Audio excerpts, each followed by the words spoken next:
Ogledalce, ogledalce moje, kako li nam se sudbine kroje? Pokaži nam sve priče koje pred nama stoje. Ovo je moj podli svet, podli svet. Ne, odvratno, ne. Ovo je bilo in prošle godine. Ova izgleda fino. Fino? Ne kaže se ogledalce, ogledalce moje, najfinije na svetu koje...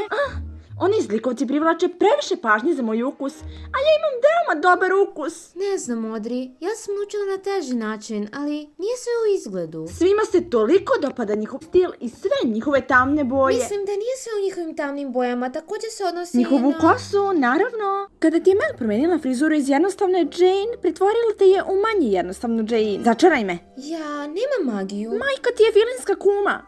Ona i Grdana su kao najmoćnije osobe na svetu.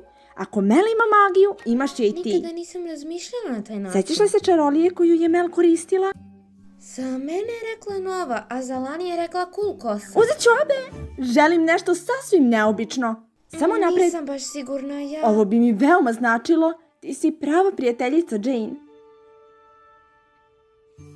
Da bude sveža kao rosa, stvarno je neophodna neobična kosa. Wow.